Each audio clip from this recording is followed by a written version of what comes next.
अच्छा बुरा बताने का समय हो, उस समय तक किसी ने उनको नहीं देखा, किंतु विधवा महिला किसी से प्रेम करती थी और दूसरे लोगों के साथ बातें करती थी, तो उस समय उनके ऊपर तरह तरह के लांछन लगाने का जो आरोप लगाई थी।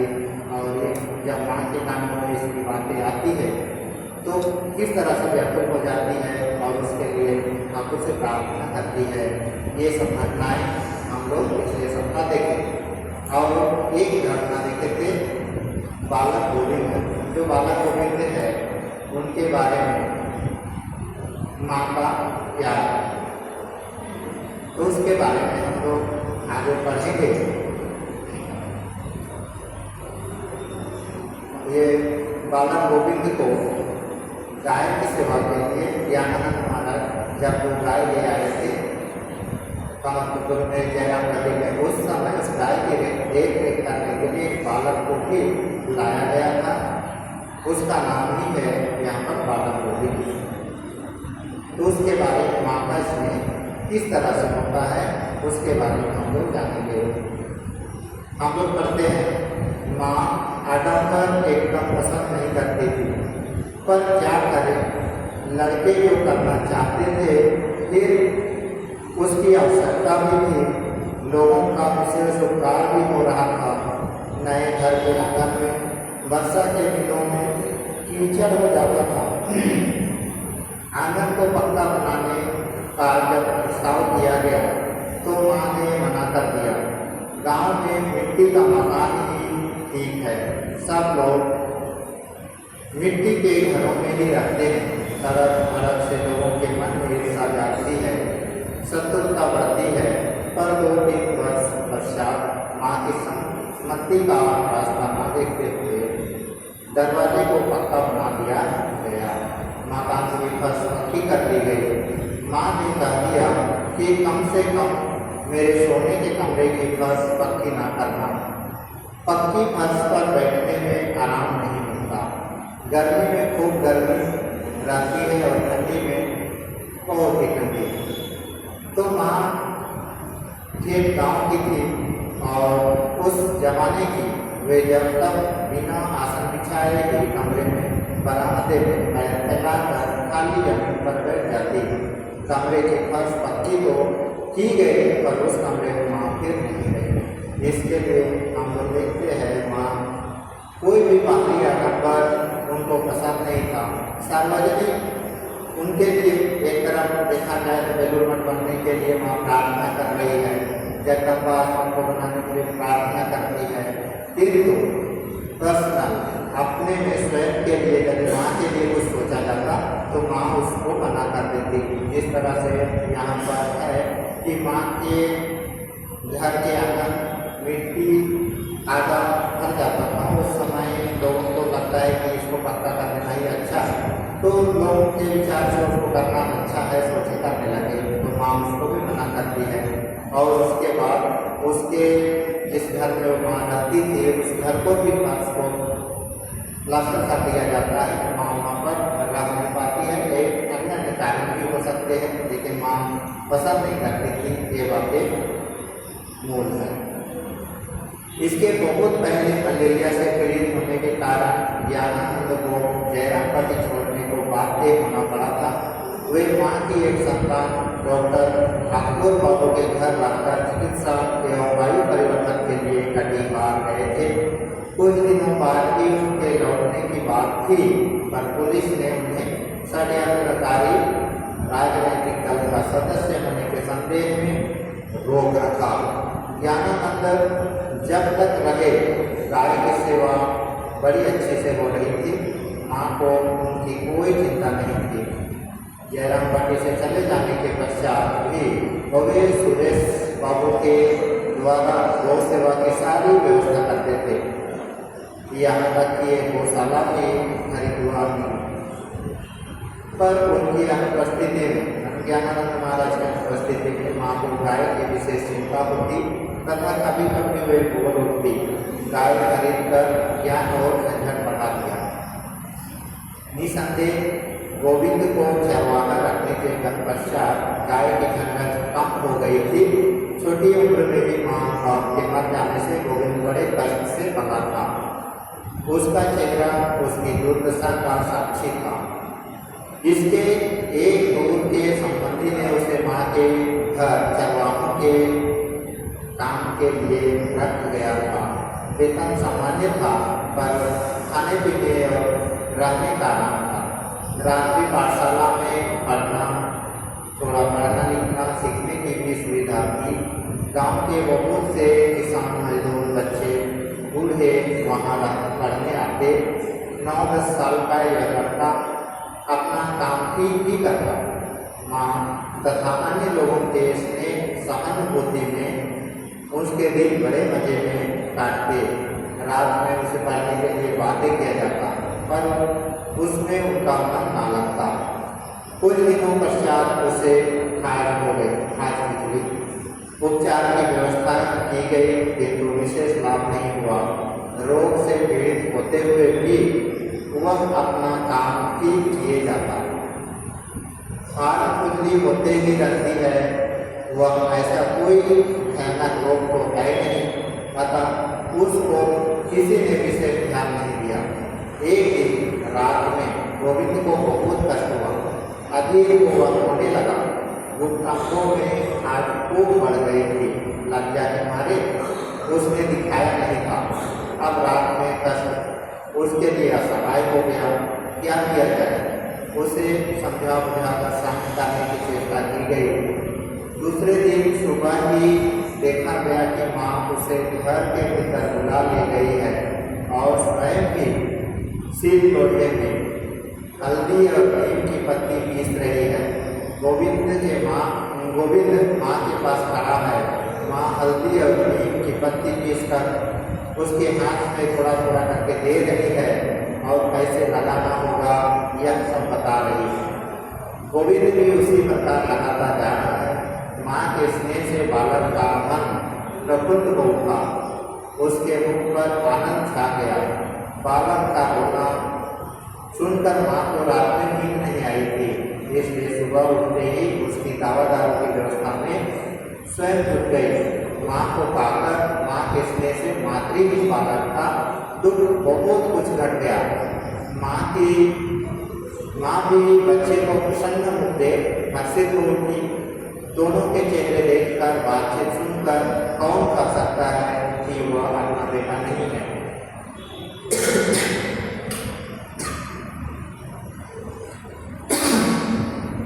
आत्मोपेन सर्वत्र समं पश्यति। अपने की तरह सबको देखना, पराये को अपना बना लेना माँ के स्वभाव में ही था। इसकी शिक्षा देने के लिए तो माँ तुम आई हो माँ, किंतु हम लोग देख कर भी अनदेखा कर देते हैं। सीखना को दूर की बात। इस तरह से माँ दूसरों को किस तरह से अपना देखती है, अपना बना लेती है, ये कथा यहाँ से हम लोग को पढ़ने को मिलता है। आगे की घटना है दूसरों के दुख की सहभागिनी। कुछ ही दिन हुए, माँ कठिन रोग से मुक्त हो स्वस्थ हुई है, पर शरीर अभी भी पूर्ण सबल और स्वस्थ नहीं हो पाया।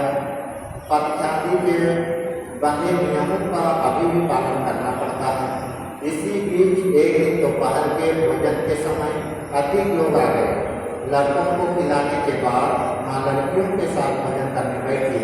दोपहर को बना गर्म था, थोड़ा कम पड़ेगा, पर बासी भात काफी बचा हुआ था। महिलाओं ने तय किया कि और भात बनाने की आवश्यकता नहीं है, वे लोग थोड़ा थोड़ा बासी भात खा लेंगे, उससे चल जाएगा। इस तरह से हम लोग विचार करते हैं और उस दिन खाना नहीं बनाते हैं, किंतु माँ को छोड़कर उन लोगों का खाना भी संभव नहीं होता है।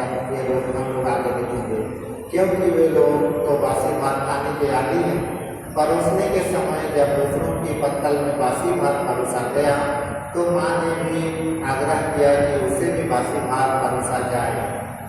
सब लोग तो बासी भात खाए और वे अकेले गर्म भात, ऐसा कभी हो सकता ही नहीं। माँ है, सबको बासी भात खिला के स्वयं अच्छा भात गर्म भात ये खाना माँ के लिए संभव ही नहीं होता है। सार्वजनिक हिताय यहाँ पर देखा जाए तो माँ सब जो कर रहे हैं और उसके लिए ही माँ प्रयास करती है, तो इसके बारे में यहाँ पर जाना जा रहा है। उसके मुख में वह अन्न नहीं समाएगा। महिलाओं में विशेषकर उनकी अनुगत शिष्य और सेविका नवासन की बहू ने अनेक अनुनय विनय की, हाथ जोड़कर प्रार्थना की, पर माँ को नहीं निकाल पाई। अपनी लड़कियों के साथ माँ ने थोड़ा बासी भात खाया। आनंदपूर्वक गपशप करते हुए भोजन के अंत में माँ ने कहा, देखना लड़कों को इस बात का पता न चले। किंतु बाद में नवासन की बहू ने अत्यंत शासित होकर कि माँ को कहीं कुछ हो न जाए, घर का कारोबार देखने वाले माँ के एक शरणागत पुत्र को सारी बातें बता दी। उन्होंने अत्यंत दुखी हो रोते रोते कहा, भैया आपको बताए बिना नहीं रह सकी, मेरा हृदय फटा जा रहा है, न जाने क्या हो जाए। अभी इतना कष्ट पाकर माँ कठिन रोग से छुट्टी है। सेवा विस्मित हो उनके मुँह की ओर ताकते रहे। दीदी बोलती जा रही है और आंसू भरते हुए उनके गले पर से बह रहे हैं। वे कहने लगी, माँ ने परसों दोपहर को बासी भात खाया है। उनसे अनेक विनय की, हाथ जोड़े, सभी ने मना किया, पर उन्होंने किसी की ना सुनी। गरम भात कम पड़ गया था, बासी भात था। हम लोगों ने थोड़ा थोड़ा खाया, सब के सब माँ ने भी खाया। मुझे डर लग रहा है कि कहीं कुछ हो ना जाए, कहीं वे फिर से बीमार ना पड़ जाए। सेवक ने उन्हें आश्वस्त कर वापस ले जा। मुख से आपको अवश्य दिया कि डर की कोई बात नहीं है, कुछ नहीं होगा, किंतु मन में कई दिनों तक वे सशंकित रहते हैं। भले ही और किसी कारण से हो, पर माँ कभी पुनः बीमार हो गई और यह बासी भात खाने की बात पता चल गई तो किसी को मुँह दिखाने लायक अवस्था नहीं रह जाएगी। इस तरह की उनके मन में तरह तरह की भावनाएं उदित हो रही है। और यहाँ पर हम लोग देख रहे हैं कि माँ किस तरह से समूह के लिए एक तरह से सोचती है, सार्वजनिक हिताय सोचती है, उसी तरह माँ के लिए भी सभी लोग सोचते हैं। एक दूसरे से किस तरह से प्रेम करते हैं और इस प्रेम के रस्सी में, प्रेम के डोर में बंध जाते हैं।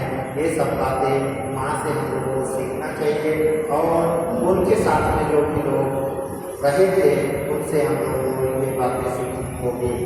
नवासन की बहू बड़ी सौभाग्यशालिनी थी।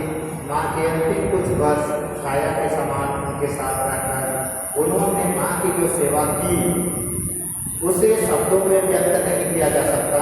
माँ की सभी दैनिक आवश्यकताओं की पूर्ति, उनकी सेवा शुश्रूषा, विशेष रूप से उनके अस्वस्थ होने पर मलमूत्र अभिषेक करना, कपड़े धोना, यह सब वे इतनी श्रद्धा, प्रेम और भक्ति से करती कि उसे वही समझ सकता है जिसने देखा है।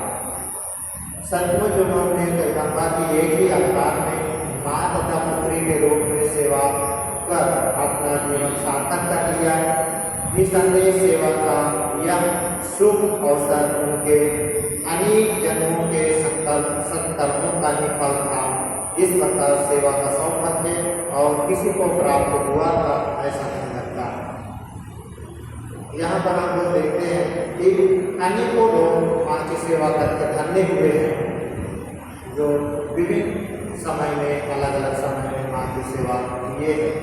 इसमें साधु भक्त भी हो सकते हैं और गरीब भक्त भी हो सकते हैं जो उनके साथ आए हैं। हम लोग पिछले आशुतोष का घटना देखे थे। आशुतोष नाम की जो आदमी थे वो भी माँ की अनन्य सेवा करते रह गए थे। माँ के परिवार में भक्त स्त्री पुरुष कैसे रहते थे। माँ के पुत्रियों को उनके सानिध्य में कुछ दिन रहने का सौभाग्य प्राप्त होता। उनके बीच भाई बहन का संबंध दृढ़ करा माँ उन लोगों के मन को शुद्ध कर दृष्टि को पवित्र बनाने का उपाय कर देती। महिलाओं और पुरुष सदैव अलग अलग रहते, बिना काम के बातचीत चर्चा मिलने जुलने आदि का प्रसंग ही ना आता, और यदि कभी किसी काम से सबका एक साथ मिलना होता भी तो वह काम में झटपट समाप्त कर दिया जाता। इतना होने पर भी रहना और खाना तो एक ही जगह होती थी, फिर कब क्या काम पड़ जाएगा, कभी किसको क्या काम पड़ जाएगा, और खाना तो एक ही घेरे में करना पड़ता, फिर कब क्या काम पड़ जाए इसका क्या ठिकाना। इसलिए लड़के लड़कियों का मिलना जुलना एकदम बंद नहीं किया जा सकता था, पर उससे क्या माँ की उपस्थिति के प्रभाव से उनके घर में लड़के लड़कियों में परस्पर भाई बहन के अतिरिक्त और कोई भाव उठता ही नहीं था। वे लोग एक दूसरे को भैया दीदी कहकर संबोधित करते। माँ भी लड़कों के हृदय में अपने प्रति मातृभाव दृढ़ कराने के लिए तथा संकोची लड़कियों का संकोच दूर करने के लिए उनसे माँ कहकर पुकारने को कहती और उन लोगों के मुँह से माँ की पुकार सुनना चाहती। ऐसे ही एक लड़के को माँ किसी काम से कहीं भेज रही थी, उससे कहती है जाकर कहना माँ ने कहा है। लड़के ने बात चुपचाप सुन ली। माँ ने पूछा क्या कहोगे, जरा सुनो, जरा सुनाओ। संकोची लड़के ने उत्तर दिया कहूँगा आपने कहा है। माँ ने सुधार कर कहा नहीं कहना माँ ने कहा है। समझे, लड़के को अंतोगत्वा कहना पड़ा कहूँगा माँ ने कहा है। माँ ने प्रसन्न दृष्टि से लड़के की ओर देखा और लड़का भी प्रसन्न होकर चला गया। वे अपनी शरणागत संतानों के परस्पर संबंधों को शुद्ध और दृढ़ बनाने के लिए लड़कों से यो कहती अपने मझली मामा से अमुक बात का आओ तो, मझली मामी है क्या, जरा देख आओ, दीदी को बुला लाओ आदि। उसी प्रकार वे लड़कियों से कहती तुम्हारे भैया को बुलाओ, भैया को परसों आदि। इस प्रकार की व्यवहारिक शिक्षा द्वारा माँ उनके हृदयों में विशुद्ध भाव दृढ़ कर देती। यहाँ तक कि नौकर नौकरानियों के साथ भी निकट का संबंध बनाकर घर गृहस्थी का काम चलता। समाज के इस रचित नियम के सबके प्रति आत्मीयता के भाव के लुप्त हो जाने के कारण ही आज मनुष्य इतने द्रुत वेग से अधोगति की ओर जा रहे हैं। गृहस्थ होकर घर में रहे या सन्यासी होकर वन में चला जाए, जब तक अंतःकरण शुद्ध और दृष्टि पवित्र नहीं होती, मनुष्य इंद्रियों की आसक्ति के रूप में रहकर सर्वदा आसक्ति से मुक्त नहीं हो सकता। दृष्टि पवित्र नहीं होती, मनुष्य इंद्रियों की आसक्ति से मुक्त नहीं हो सकता। भूतकाल के हमारे विचार और कर्मों की संस्कार के रूप में रखकर सर्वदा हमें प्रेरित करते और नचाते रहते हैं। यदि हम अपनी विचार प्रणाली और दृष्टिकोण में परिवर्तन कर चलना सीख सके तो कर्मशः हमारा चित्त शुद्ध होकर आसक्ति कम हो सकती है। आज मनुष्य समाज में कार्य क्षेत्र ही ऐसा हो गया है कि स्त्री और पुरुष परस्पर मिलने को विवश है। सारी पृथ्वी एक परिवार बन रही है। शिक्षा, स्वास्थ्य, व्यवसाय, राजनीति सभी क्षेत्रों में देश विदेश में स्त्री पुरुष यदि एक साथ ना रहे तो काम नहीं चल सकता। जंगल आज जनपदों और नगरों में परिवर्तित हो रहे हैं। सबका आगमन लगा हुआ है। अतः निसंगत होकर जीवन धारण करना कठिन होता है। इसलिए शायद माँ अपने पुत्र पुत्रियों को समय अनुकूल करने के लिए तुम्हारी यह अनूठी प्रणाली है। शिक्षा की प्रणाली अनूठी है। तुम चाहती हो कि सन्यासी या गृहिणी को कोई भी क्यों ना हो अपने अंतःकरण में अपना भाव सुरक्षित रखकर वह अग्रसर होए, जीवन ऊंचा उठाए। हम सभी एक ही माँ की संतानें हैं, अतः भाई बहन हैं। सभी स्थान माँ का ही घर है। अपने अपने भाव में स्थिर रहकर हम परस्पर एक दूसरे की सहायता करेंगे। जिसके पेट में जो सहे माँ वही खिला रही है। इस प्रकार की शिक्षा लेकर माँ ने अपनी संतानों द्वारा असंभव को कैसे संभव कर देता है, कर दी है, यह सोचकर विस्मय करते हैं। मछली माँ भी बड़ी अस्वस्थ है। छोटे लड़के विजय के जन्म के पश्चात अभी सऊदी भेजती है। प्रसव के समय बड़ा कष्ट हुआ है। उसी का परिणाम है कि पेट खुल गया है। चिकित्सक ने कहा है अलसी की कुछ गरम उल्टीस गरम का सेक करनी होगी। लोग कम है, सभी समय सेकना होगा। माँ बड़ी चिंतित है, हमेशा खबर लेती रहती है, अंतोगत पर कोई उपाय न दे। उन्होंने अपनी एक संतान से कहा, देखो बेटा, तुम्हारी मंझली मामी बहुत बीमार है, उसे बड़ा कष्ट है, देख रेख करने वाला कोई नहीं है। तुम यदि उसकी थोड़ा सेवा शुश्रूषा कर सको तो उसके प्राण बचे। पुत्र ने माँ का अभिप्राय समझ लिया और आनंदपूर्वक मामी की सेवा में लग गया। माँ बड़ी प्रसन्न हुई। पुत्र के मन में भी तृप्ति हुई। उसे ऐसा अनुभव होने लगा मानो अपनी जन्मदात्री माँ की सेवा कर रहा है। स्वस्थ होने के कुछ दिनों पश्चात मामी को एक फोड़ा हो गया, बड़ी पीड़ा होती। ऐसे समय माँ का एक डॉक्टर पुत्र वहाँ उपस्थित हुआ। माँ की इच्छा अनुसार वही मामी की सारी चिकित्सा का उपचार करने लगे। आपकी बात सेवा की असुविधा नहीं थी। माँ ने एक गरीब लड़की को मासिक वेतन पर सेवा के लिए नियुक्त कर रखा था। इस तरह से हम लोग माँ किस तरह से प्रत्येक परिस्थिति में माँ किस तरह से नया उपाय सोच लेती है और किसको किसके द्वारा कौन सी सेवा कराएगी, ये माँ ही जानती है। ये हम लोग देख सकते हैं। आज के लिए हम लोग यही पर समाप्त करते हैं। और